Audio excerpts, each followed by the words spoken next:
This video is about unboxing, setting up the printer. There'll be a written article about it as well on the Northlight Images website. I'm then going to be doing quite a detailed review of the printer. Obviously that's going to take some while, so this will be the first video published. Please contact me directly if you've got any specific questions about the printer, and I'll try and cover some of that in the review. Now, when I do the review, I'll do one of my normal long written reviews as well as a video review, and I'll be looking at specific papers and specific aspects of it as well. But anyway, here is a new printer for me to play with. There'll be a bit of chopping and stopping in this because I've got to take some photos for the article as well as for the video. So off we go. Well, I've had much heavier printers than this, so it's not too bad. Let's have a look at what we get. One mains plug, one set of inks. Now these are bottles of ink, and that's one of the key things that people will be interested in this. Notice there are 6 of them.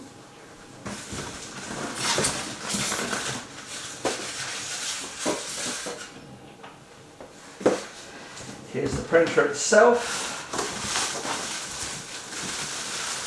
Canon make their bags strong enough to be able to lift the printer out of. There we go. One printer and 2 print heads.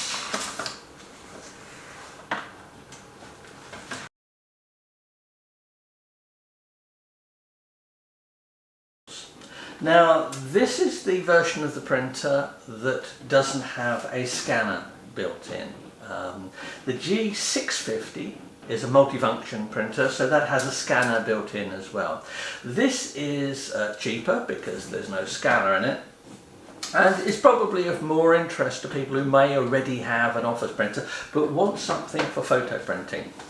Now, I don't normally look at A4 size printers, but I've had a lot of interest in this one, particularly after some of the other reviews that I've done and the videos. So I will be doing some detailed testing of this. I'll be doing profiles, I'll be looking at different media types, what works with it, what doesn't work, what's good and bad. So there will be a review of this in due course. And I'll also have some videos about printing on specific media types. As I said, this is an A4 printer, so roughly 8.5 inch by 11 inch. It's a much smaller printer than I normally look at, so I'm limited in some of the testing I can do. But hopefully I'll have a number of articles and videos that will help you decide whether this is a printer you want to consider for one of your bits of printing. Well, inside the printer is the usual shipping tape. Canon printers, this is orange. Epson printers have blue tape in them. And basically anything this colour is not needed. And these items are just for shipping. So there we go, a piece of plastic and a little bit of tape. That stops things moving around during shipping. I've got 2 print heads and some ink to install here. Just a quick look inside. I can see the tubes where the ink runs, and there's a little lever inside for shipping purposes, and that looks like it actually stops off the ink from flowing. One of the problems that you can get with these ink tank type printers is that if you ship them and you tip them slightly, the ink can siphon through and flow all over the place. It's one of the reasons the plastic bag that is supplied in the box is meant for shipping use as well, just to be on the safe side. Both Epson and Canon do this with printers like this, since you do not want these inks flowing all over the back seat of your car or wherever you're moving things. But anyway, I've got to set up this. Now, I'm going to power on the printer, and the socket I can do this because there's no ink in it at the moment. There's a USB at the back and the main socket and the main socket. Obviously, as I say, you can't do this once the printer's got ink in, so this is a one-off way of looking for things. So we'll plug that in there. We'll put the printer back and we'll turn the printer on.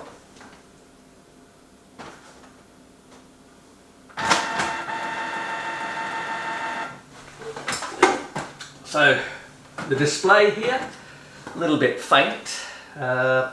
We get an error comes up, which is hardly surprising. First thing it's going to do is ask me to select the language, which I will have in English. Yes, set that to English. Print heads not installed. 1470.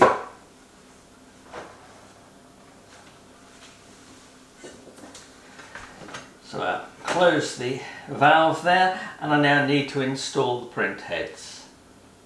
Now the print heads are installed in here. Canon printers have replaceable print heads. That means that you just fit them in place. There's some little electrical connections you can see there that are just going to be matched up. But it does mean that there's a slight chance of fractional misalignment when you change parts like this.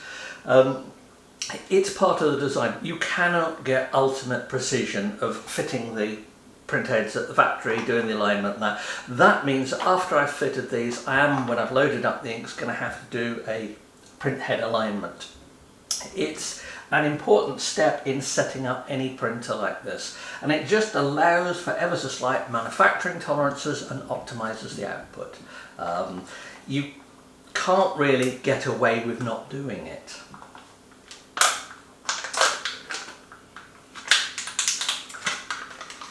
There's the print head, there is the left print head. Now, two things need unwrapping for this. There's a cover over the actual print head itself where the ink comes out. Do not touch this. And there is a little label on the top that you also have to remove. So we'll just pull that off there. And that's where the ink goes in, because we have pipes coming up here. Ink comes through these little holes here into the heads. So I'm going to take that off. That's the left one. And it literally just drops in. Doesn't need forcing or anything like that. So now let's do the right print head. Pick that out. So once again, do not touch the print head surface here. Take off this label. There we go. And this is the right print head. And this similarly just slots in. There we go. It really does just drop into place. There's a snug fit, just drops in. No need to force it or anything. I can now put that down. You hear it click into place. And I've got two little blue buttons at the top here, or square sections. I can just press that one, and that's lock the print head in place. So there's a click for the mechanism here, and there's these two buttons here that you press down. Incidentally, these buttons, if they're not pressed down, they stop the head going under here, under here. So it's how the printer knows what's happening. So I can put this back to print. I'm going to need to fill with ink next. I've moved the ink valve lever over to the print position here, and it's asking me, are the ink tanks filled? No, they're not. That's what we're going to have to do. And if I do, I have a choice of yes or no, and no. Fill the tanks with ink, and that's it. It's all it tells you. I now have to fill the tanks with ink. We'll start with this grey one over in this corner here. Now, little ink bottles.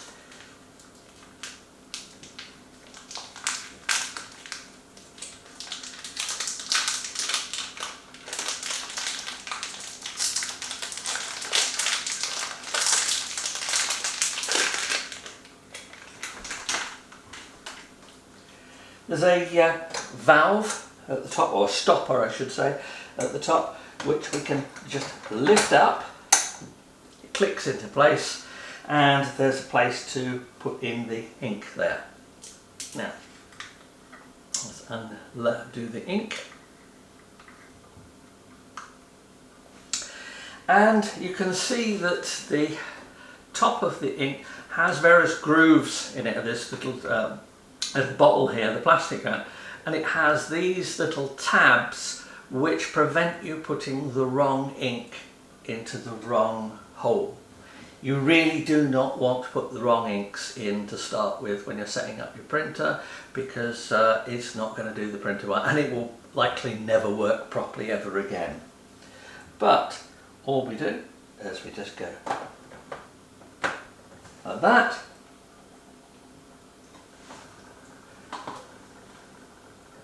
and I can hear the ink make a slight glugging noise. It's going in, and I can see the level rising here.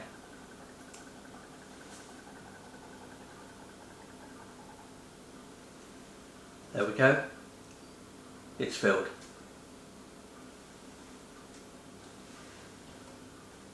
Take that off.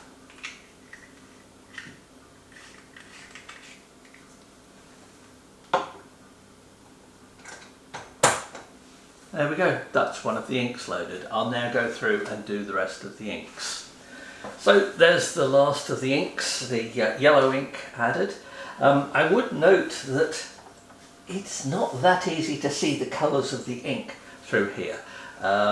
You can see the levels, you can see they're full, but even this yellow ink, which is quite a light ink, looks not terribly different from some of the other ones. So there we go, let's take that off, do that up.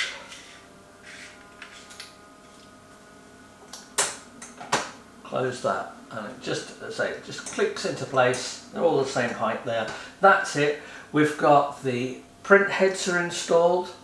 The lever here is set for print. It works, by the way, it's for sort of maintenance setting, print. And it's also used for shipping. That's all done.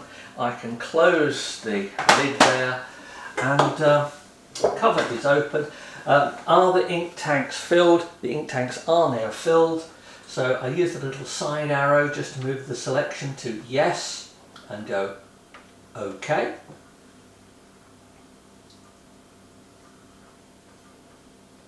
Start alignment to improve print quality. No, we won't do that at the moment.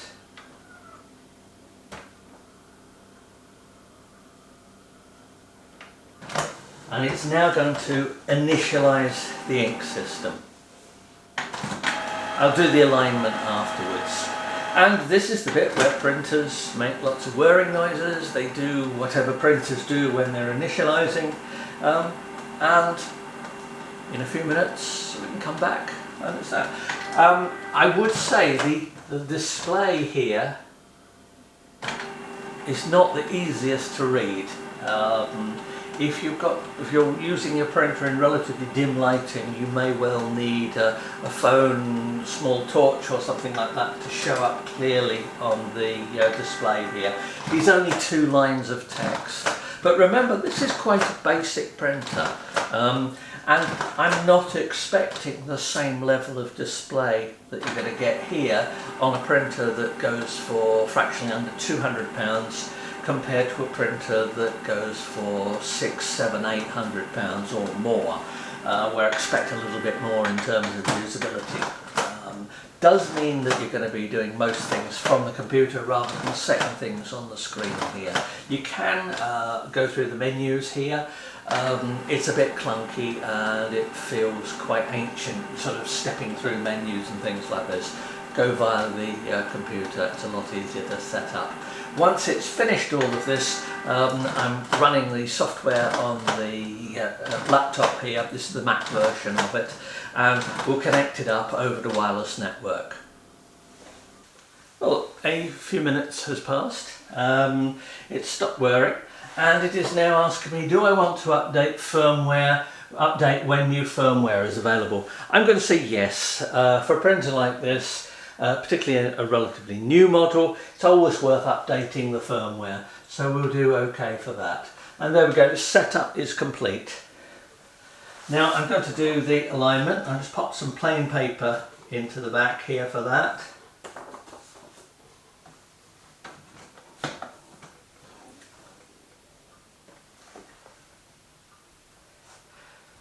Asks me if I want to save the rear paper tray information.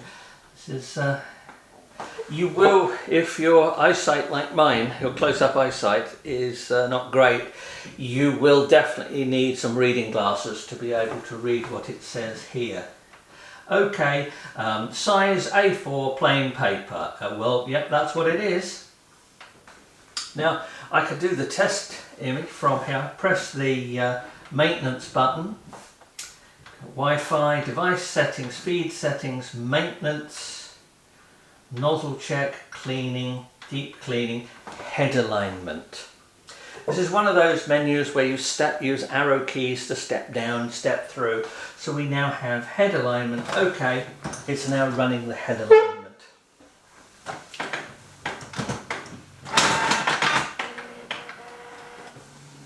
This is also where we find out whether it works.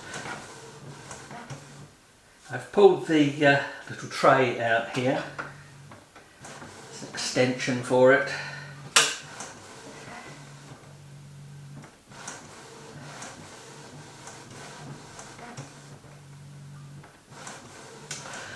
So if you've looked at some of my printer reviews over the years, and these are the written ones that I've been doing now for near 15 years, and the videos which I've been doing for the last year or so, this is quite the smallest printer I've looked at for a while. Now I'm going to try this with a variety of papers, and I'm expecting that it will probably give quite good results. If you want a big printer, buy a big printer. It's as simple as that. This is possibly a good place to start if you're getting into printing your photos, but it won't take long, I'm going to say, if you get into it, for you to realise that actually you like a bit bigger prints. Well, my test print.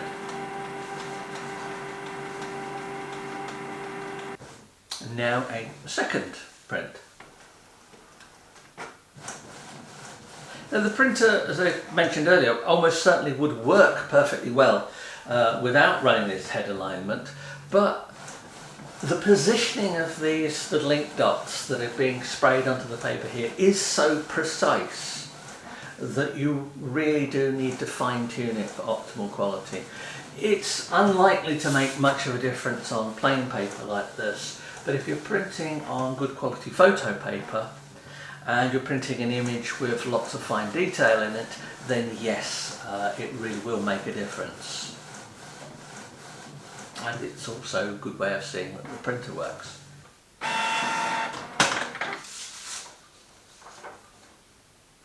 Well, there we go, another sheet, and it's done. So two sheets of paper, it's done. The next bit will be to install the driver, which I've already downloaded here from the Canon website, and check that that actually works on here.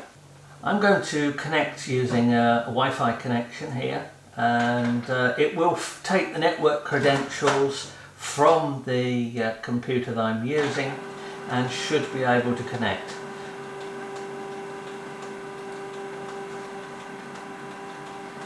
It says Easy Wireless Connect. Does your printer have a button like this? Yes, it does. So I'll select that. Press and hold the button for 3 seconds. 1, 2, 3. And it's come up with, it says check the connection. Allow the G500 series to be used with Wi-Fi connection. Yes. Now I need to add the printer to the Mac laptop I'm using here, and I've gone to add a new printer, and it comes up with, it spots the Canon G500 series. If I select that, all I get is AirPrint, secure AirPrint. Now, previous experience tells me that AirPrint is to be avoided at all costs. However, checking on the Canon site, this printer is only supported via AirPrint. Now, I'm not worried about secure AirPrint. We'll just select ordinary AirPrint and that'll do, and I will add the printer. So I can check options and suppliers. I can see the ink levels, and there we go. All the ink levels are full, which is pretty good given I've just filled it up. It's now effectively ready to use, and I can get on with trying to get some prints out of it. But setup is very easy, no real problems. Do check the documentation. I was relying on experience a bit to do this, so if I can do it and get it set up quite quickly, it shouldn't be a problem for you. Hopefully that's of use. So here's the printer. It's up and going, it's connected, it's on a wireless. I'll now do some profiles and some testing for it. But as I said, if you've got some questions specifically about this printer here, feel free to email me at Northlight Images, and I'll see if I can include them in my testing, because there's only so much I can think of testing for a printer, and sometimes people generally do ask, say, a question sets me off, gives me an idea, something to test for things. So hopefully that's of some interest. Please do subscribe to the channel. I'll be posting more videos about this particular printer as I find out how well it works and what it does. And thank you.